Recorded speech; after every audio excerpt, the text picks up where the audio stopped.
हमारे केंद्रीय पदाधिकारी माननीय श्री दिनेश जी, उत्तर प्रदेश सरकार के मंत्रिमंडल के मेरे सहयोगी, प्रभारी मंत्री अयोध्या श्री सूर्य प्रताप शाही जी, जल शक्ति मंत्री श्री स्वतंत्र देव सिंह जी, महापौर महंत गिरीशपति त्रिपाठी जी,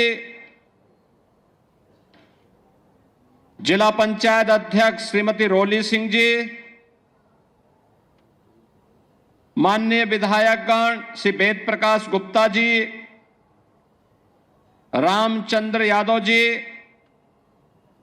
अमित सिंह चौहान जी,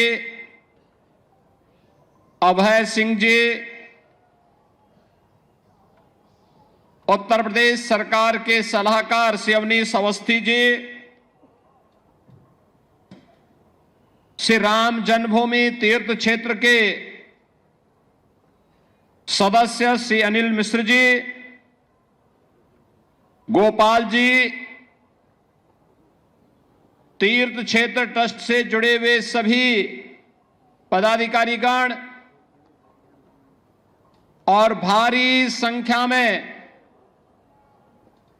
प्रतिष्ठा द्वादशी के शुभ आयोजन के साक्षी बन रहे देश के कोने कोने से आए हुए सभी पूज्य संतजन, भक्तजन और उपस्थित बहनों और भाइयों, मैं सबसे पहले आपको, पूरे प्रदेशवासियों को, पूरे देशवासियों को और हर राम भक्त को प्रतिष्ठा द्वादशी की हृदय से बधाई देता हूं। उन सबके प्रति, आप सबके प्रति अपनी मंगलमय शुभकामनाएं भी व्यक्त करता हूं। हिंदू पंचांग के अनुसार आज ही के दिन ठीक 1 वर्ष पहले देश के यशस्वी प्रधानमंत्री आदरणीय श्री नरेंद्र मोदी जी के कर कमलों से 500 वर्षों का इंतजार समाप्त करते हुए श्री राम जन्मभूमि पर प्रभु श्री राम लला का मूर्ति प्राण प्रतिष्ठा का कार्यक्रम संपन्न हुआ था और इसीलिए 1 वर्ष पूर्ण होने के उपलक्ष्य में हिंदू पंचांग के अनुरूप श्री राम जन्मभूमि तीर्थ क्षेत्र न्यास के द्वारा आज प्रतिष्ठा द्वादशी के रूप में, यानी पौष शुक्ल द्वादशी की इस पावन तिथि को आज प्रतिष्ठा द्वादशी के रूप में आयोजित करते हुए त्रिदिवसीय इस आयोजन का शुभारंभ किया गया है। स्वाभाविक रूप से 500 वर्षों का इतिहास और यह इंतजार, जिनकी दूरदर्शिता से संपन्न होकर के आज इस गौरव की अनुभूति हम सबको, हर राम भक्त को करा रही है, ऐसे देश के यशस्वी प्रधानमंत्री श्री नरेंद्र मोदी जी के प्रति सबसे पहले कृतज्ञता ज्ञापित करते हुए हम सब हृदय से आभार व्यक्त करते हैं।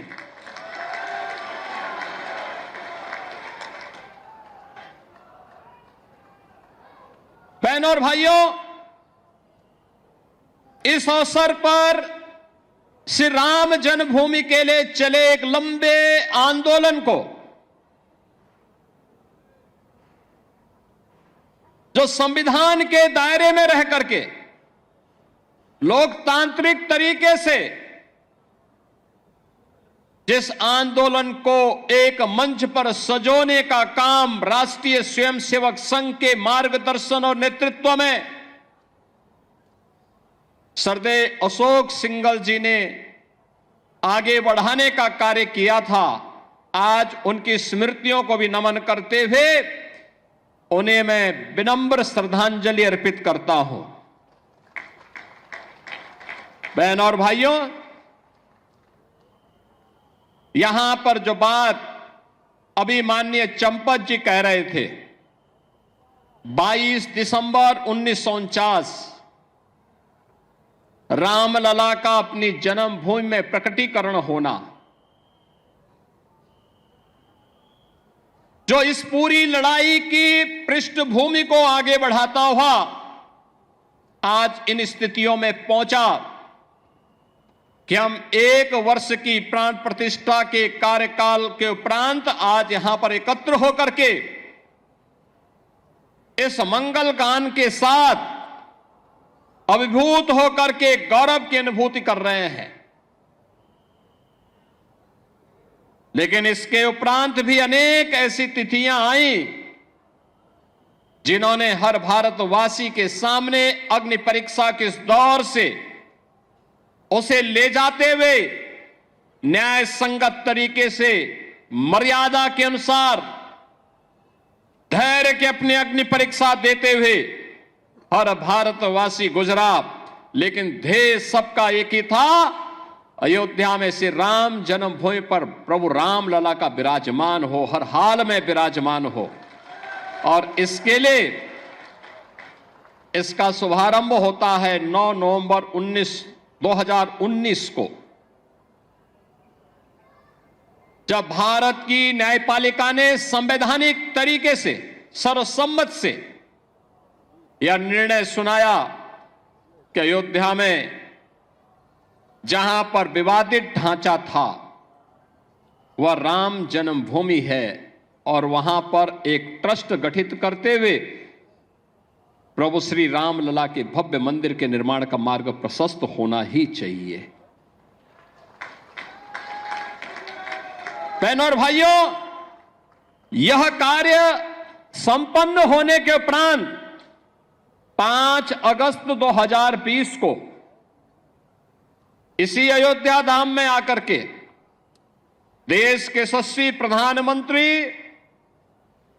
श्री नरेंद्र मोदी जी ने आकर के प्रभु श्री राम लला के भव्य मंदिर के कार्यक्रम का शुभारंभ किया और उसके उपरांत 22 जनवरी 2024 अगर हिंदू पंचांग के अनुसार हम देखें तो पौष शुक्ल द्वादशी के दिन, आज ही के दिन आदरणीय प्रधानमंत्री जी ने देश भर से आए हुए हर तबके के नेतृत्व वर्ग की उपस्थिति में पूज्य संतों के सानिध्य में 500 वर्षों का इंतजार समाप्त करते हुए रामलला को उनकी जन्मभूमि में प्रतिष्ठित कराने का काम किया था। रामलला का प्राण प्रतिष्ठा का एक कार्यक्रम संपन्न होने के उपरांत लाखों की संख्या में श्रद्धालु जन अयोध्या धाम में पधार रहे हैं। एवरेज अयोध्या का प्रतिदिन अयोध्या में 1.5 से 2 लाख श्रद्धालुओं का आगमन अयोध्या धाम में हो रहा है। 1 से 1.5 लाख राम जन्मभूमि में दर्शन कर पाते हैं। बहुत सारे लोग अन्य धामों में दर्शन करते हुए कुछ इंतजार करते हैं, कुछ जाते हैं, फिर अन्य कार्यक्रमों के बाद फिर आयोजन में भागीदार बनते हैं। आज अयोध्या जिस रूप में हम सबके सामने है, आपने देखा होगा यह अवसर हम सबके लिए किस रूप में आया। किसी ने सोचा था अयोध्या के बारे में कोई सोचता था 1 वर्ष पहले, 5 वर्ष पहले, 10 वर्ष पहले कोई सोचता था कि हमारा अयोध्या दी इस रूप में इसका अधिकारी है, इसको यह अधिकार प्राप्त होना चाहिए। 2014 के पहले, 2017 के पहले इस अयोध्या में बिजली भी नहीं मिलती थी। 3 से 4 घंटे बामुश्किल बिजली। स्वच्छता की कोई कहीं अता पता नहीं था। राम जी की पेड़ी में वहीं पर सरयू जी का जल सड़ता रहता था। हजारों वर्ष पहले लंका पर विजय प्राप्त करने के उपरांत भगवान श्री राम पुष्पक विमान से अयोध्या धाम पधारे थे और हजारों वर्षों के बाद भी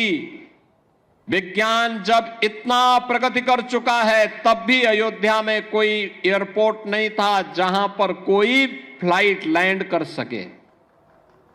लेकिन आज अयोध्या के पास अपना इंटरनेशनल एयरपोर्ट है। अयोध्या की सड़कें त्रेता युग का स्मरण करा रही है। 4 लेन 6 लेन की सड़कें, सरयू मैया के घाट पूरे देश को अपनी ओर आकर्षित करते हैं। राम जी की पेड़ी,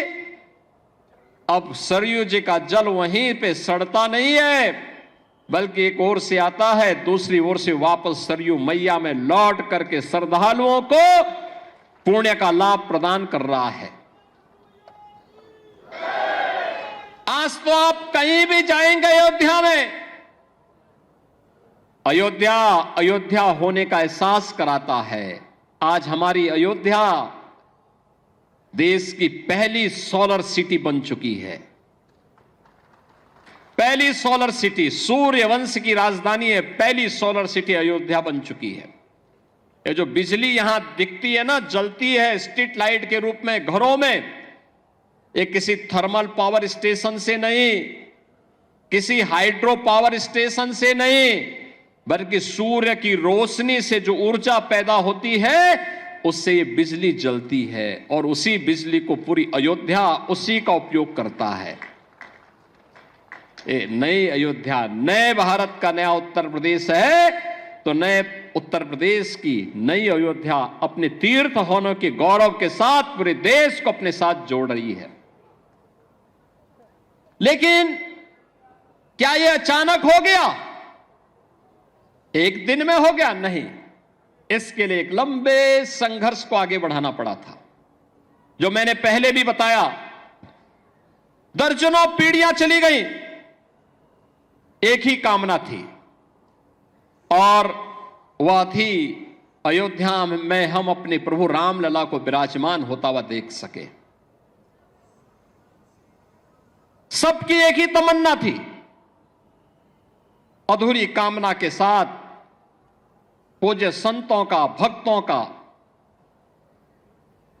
चला जाना, लेकिन संकल्प उनका इतना दृढ़ था कि उस संकल्प को पूरा करने के लिए हम सब सौभाग्यशाली हैं कि इन तिथियों को अपने इन भौतिक चक्षुओं से देखने का सौभाग्य हम सबको प्राप्त हुआ है। बहनों और भाइयों, रामकाज के इन सभी कार्यों के लिए त्याग और तपस्या पूज्य संतों की थी, राम भक्तों की थी और उन अनगिनत राम भक्तों,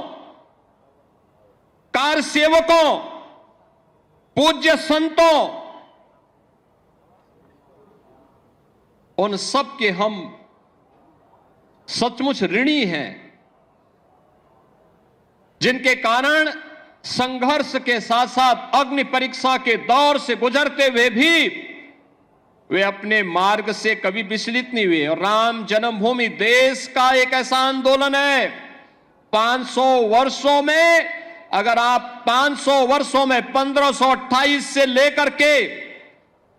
6 दिसंबर 1992 तक के इतिहास को उठा करके देखेंगे तो हर 15 से 20 वर्ष के अंतराल में